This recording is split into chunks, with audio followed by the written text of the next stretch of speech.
Пи.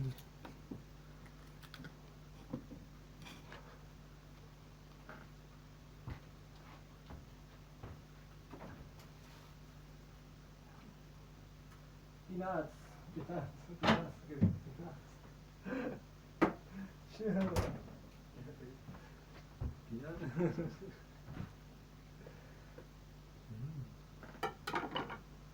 Ну-ка.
Жуир.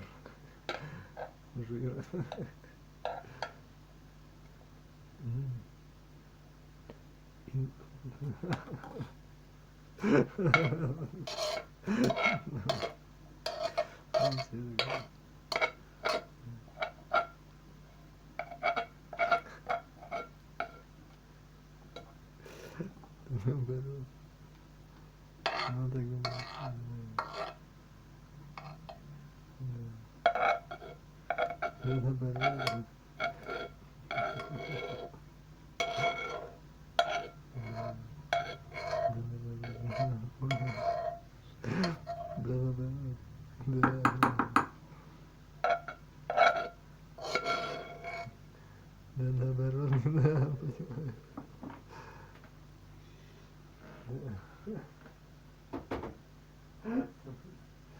Нет, он себе так. Поэтому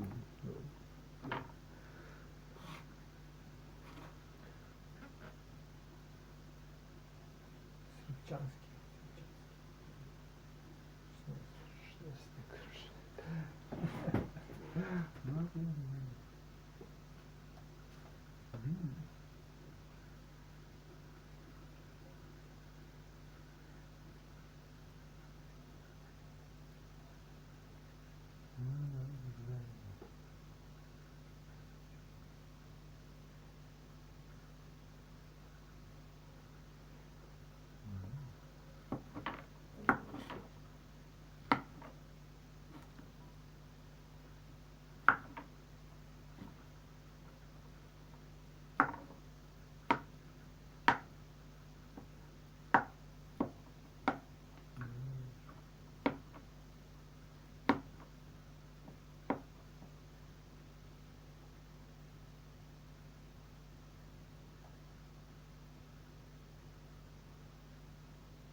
emotional melody? I got you.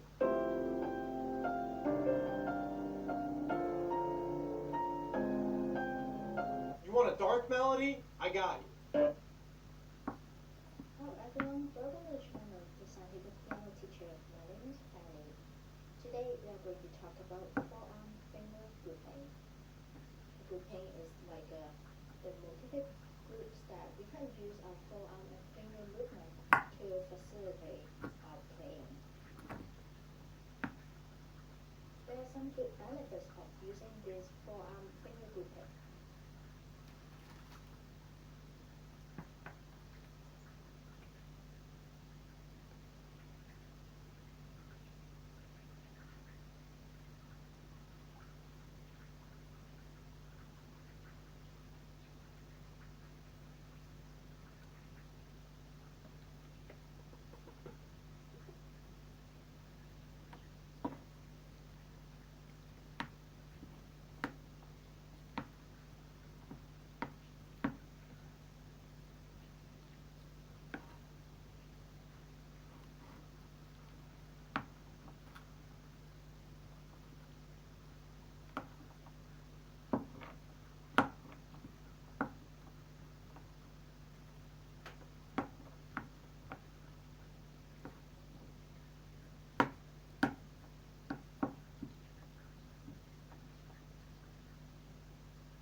аукцион успейте купить только с 26 ноября.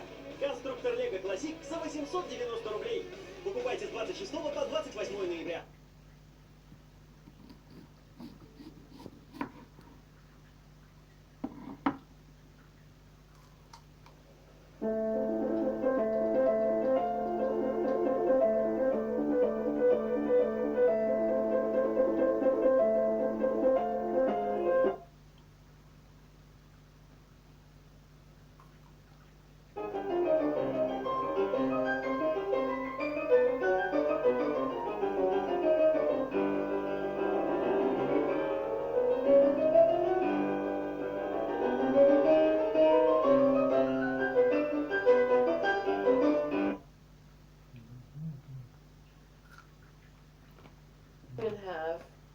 You will lose the illusion of a line.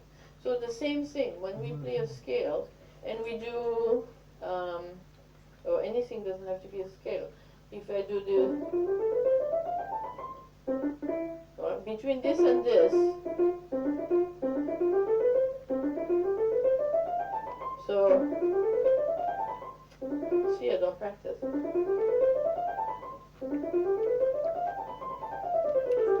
So if I go, even if I play very regularly every note, the space between the note is going to say, well, this is not regular. So what happens when it's irregular? You lose the illusion of the line, because it's an illusion to think that the piano is playing connected. When we play the piano, there is no connection between the notes.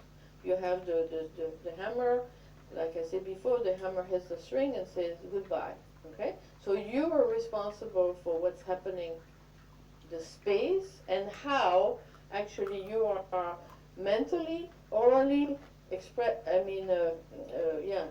emotionally or expressively, and physically, how you go between one finger to another.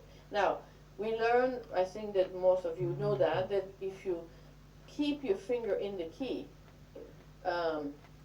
it doesn't make any difference. So if anybody pushes, and if I go, I learned to control this, but if I keep pushing a note, the sound is the piano says, I'm out of here. Anyway, so the problem with pushing is that if you push one finger, you don't have the connection or the anticipation for the next finger. So the attack, as I was telling you before, the attack, you control the sound, which is the attack of the finger, by the speed and the depth of your muscle. Once your sound is there, it's up to you, just like a singer when they say, how they are done with this, right? So it comes, you have to have something physically that will make you feel that you connect to another. Feel, but the many people, we all feel connection, but we also have to physically create a connection.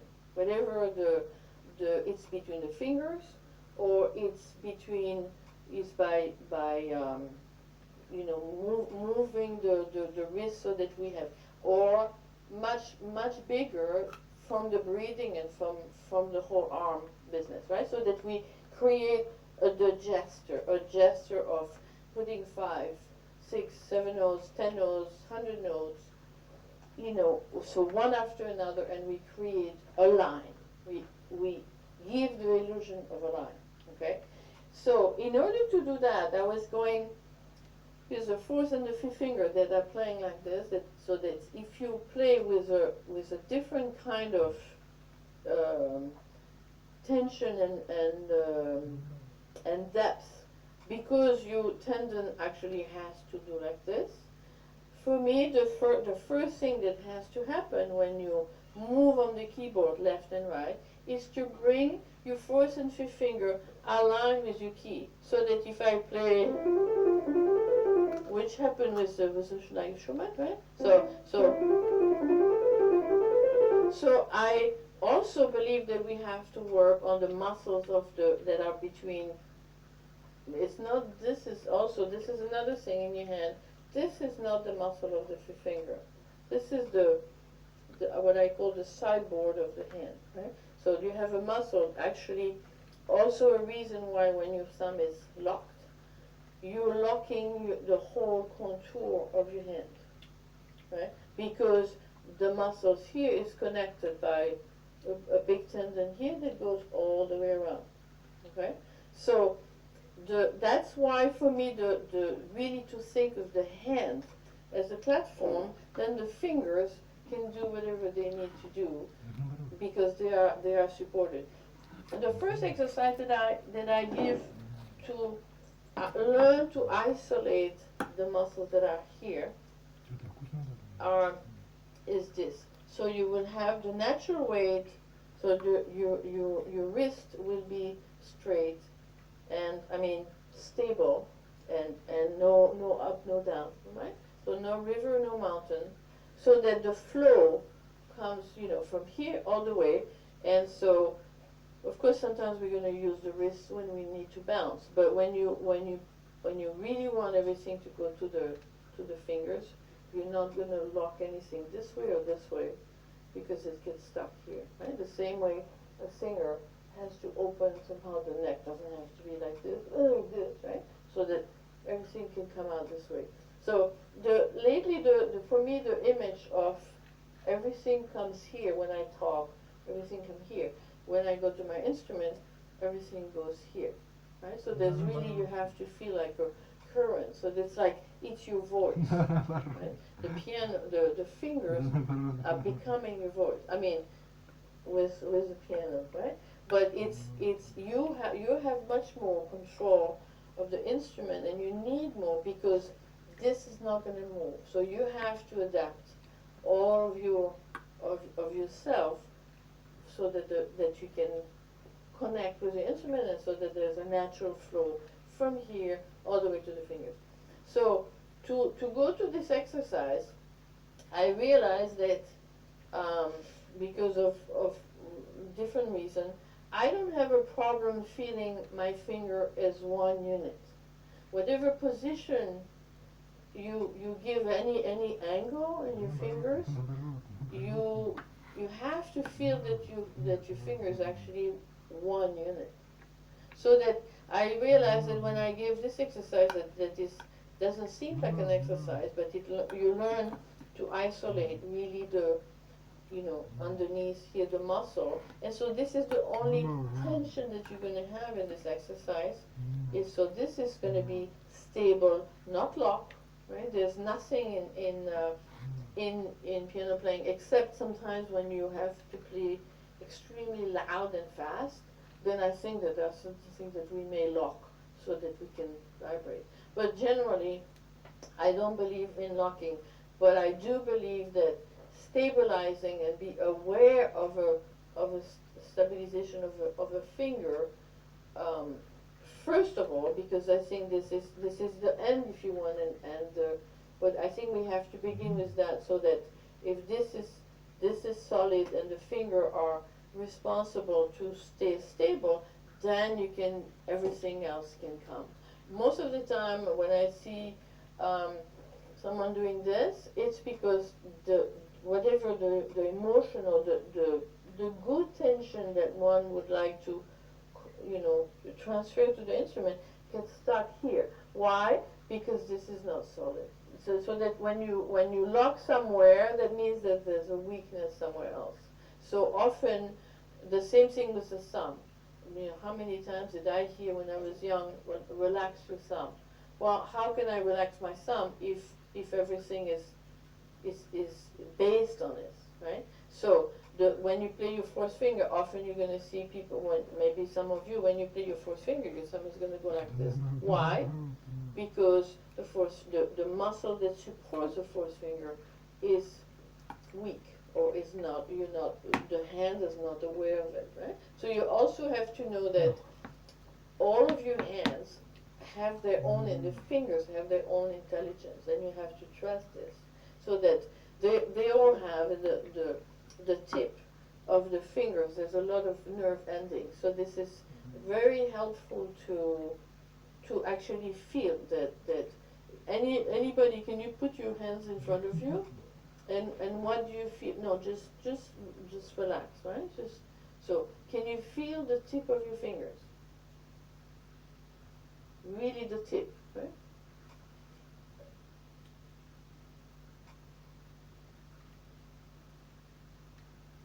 So this is the first awareness that you have to somehow develop without touching anything. Because when you go to the keyboard, the sense of touch is something that's gonna, it's not for me, it's not a, finally when everything is set muscularly and the way, it's the touch of the finger that will give you, somehow will be a big part of the sound that you're gonna create. It's not the playing, it's a further touch. When you think, depending of also what kind of music you're playing, but in general, your fingers will always feel much more comfortable if they touch the key, even if you play a melody. So the direction, the idea of bringing the finger where they have to be, so that the finger can touch the key before it plays. It will add something totally personal, because we all have different touch, different finger, the same way we all have different voice. Okay? So the sound, if I ask you to come here, you will all sound different. But the more you're going to be in control, or with a lot of awareness of your body, will you say, okay, this is my sound. This is because this is my voice, right? So with to go back to the hand, this is the first exercise. So you will see that the natural weight of all the exercise to develop the more awareness and more feeling of these muscles here, so that are all based little by little on adding natural weight. What I mean by natural weight is the weight of here, for example, is going to be on this muscle, right? So if I do fifth finger, so, and all the other fingers, so independently you can do that. Now, what I was realizing in the last few years is that when students, even this exercise, many students' fingers collapse, right? So it's due to some of you, some of them, some of us have what we call double joint, right?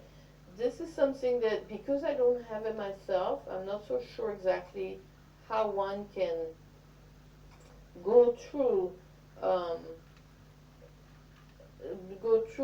the finger, because the double joint often happens here.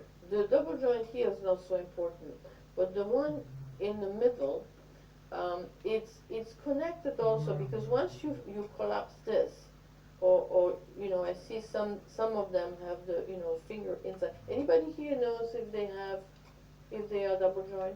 But anyway, so the other thing that you should know about the hands and the fingers, in order to get to the tip of the finger, because this is our goal, right?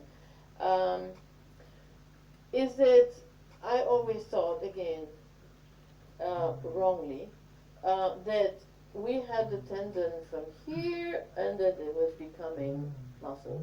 Wrong. We have the muscle, the tendon. We have a tendon until this articulation, right? And then from here, there's another one that goes here. So this is why a lot of the time, naturally, people will do this instead of this, because the tendon actually has to go to the, I mean, there's an extra one. So again, if you look in an anatomy book, or in the web, there's plenty of you can see exactly how your finger is actually made, right? So that so you have this long tendon. So we have to be very careful, because I don't think that we were born to play the piano. I mean, I don't think that physically, right? Because there's something very awkward. The thumb should have had a special, because we have a thumb basically to do that, right? to grab. That's why we have thumb. That's why this muscle is so important. So when piano should have had keys like this. There's no other. Not only the piano doesn't move, right? So we have to adapt everything, which I'm going to come about soon on that. The other thing is that it's the only thing in life that I know of where the thumb and maybe an organ is the same. I mean keyboard. The thumb is asked to do the same thing as the other fingers, right? When you play the violin, you have your thumb supporting your instrument. Play anything in life, right? So it's a position that not only the thumb has a whole history by itself on the keyboard. For a long time, people were not using the thumb because that wasn't. So they would play only, right? So this was when the harpsichord, when you had very small instruments. So there was no question of distance.